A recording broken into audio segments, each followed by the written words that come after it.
Здравейте всички! Днес ще разгледаме лаптоп от Packard Bell EasyNote Me, който всъщност има и тъчскрин, така че да отворим и да видим какво има вътре.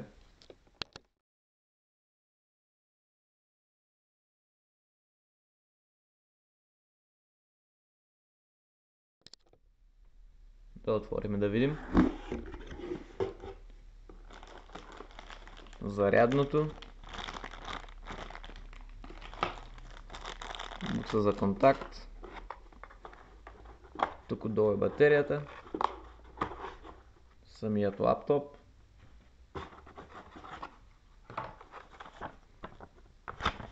Опътване. Още опътвания.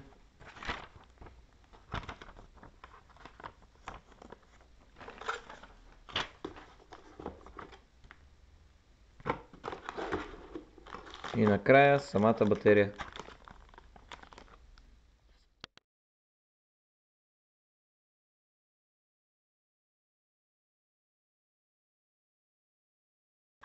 Изключително изчистен, като от горната страна единствено стои логото на компанията. Достатъчно отвори за въздух. Два порта за USB. Заключващ механизъм. Отпред нямаме нищо. Слушалки, карта памет, вентилационен отвор, VGA, HDMI и зарядно. Вентилационният отвор не смятам, че е хубаво да е толкова малък, но в такъв малък лаптоп надали може да се събере по-голям. Клавиатурата е доста приятна на пипане, кирилизирана. Стрелките са може би малко малки, но като се види докъде стига клавиатурата съвсем края на лаптопа, мисля, че е достатъчно.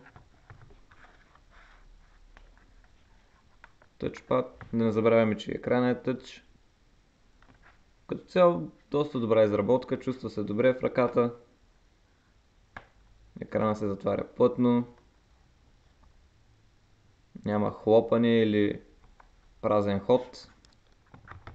Лаптопа е от серията EasyNote и включва в себе си Intel Celeron N2805 процесор на 1,46 ГГц с 1 МБ кеш, 2 ГБ RAM, като това е максималното, 500 ГБ SATA hard disk, 10-инчов мултитъч екран HD LED, резолюция от 1366 на 768, видеокарта Intel HD Graphics, 2 вградени говорителя, Bluetooth версия 4, HD камера, 3-клетъчна батерия и тегло от 1,08 кг.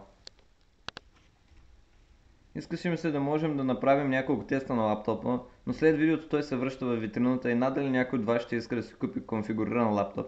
Не съм убеден, че Windows 8 е на правилното място, но ако изключим това, лаптопът е един малък помощник и за достатъчно място да събере в себе си филми или документи. Зависи вие за какво ще го използвате. Смятам, че може да ви свърши 80% от работата.